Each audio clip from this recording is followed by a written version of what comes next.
Good afternoon and Norowz Pirouz.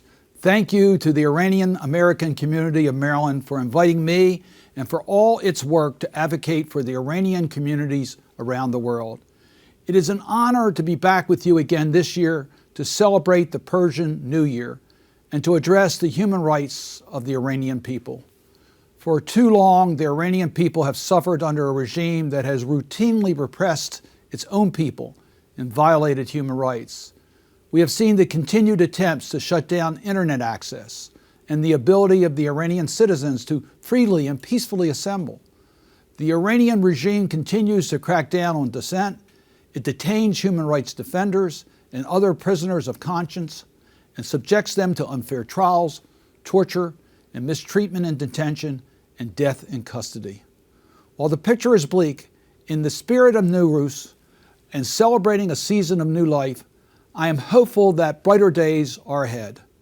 President Biden has committed to putting human rights at the center of U.S. foreign policy.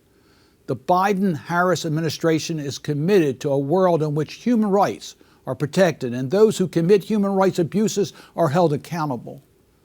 They understand that defending human rights begins at home.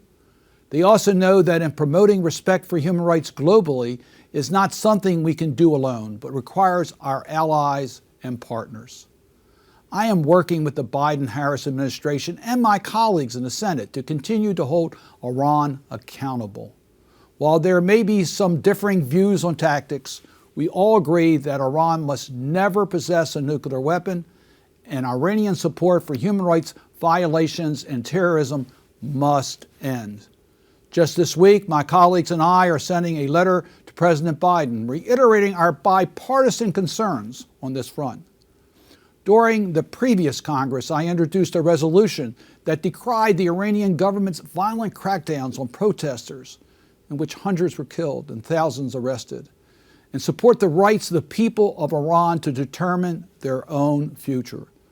I'll continue to work closely with my Senate colleagues during this Congress to identify effective ways to pressure the Iranian regime to change its behavior.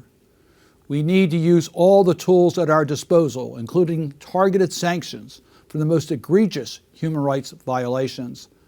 I've introduced legislation with Senator Wicker this Congress reauthorizing and strengthening the Global Magnitsky Act.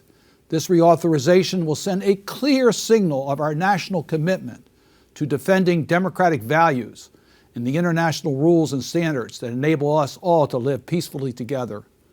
When human rights abusers violate these norms, it is incumbent upon us to create concrete consequences. My message to the Iranian people on this Nowrouz is to know that America stands with you. We stand with you to engage legitimate protests against an oppressive, corrupt regime. We support your rights to peacefully assemble without fear of persecution and violence, whether in Iran or elsewhere. You have my commitment. You have America's commitment. Never give up hope. Thank you.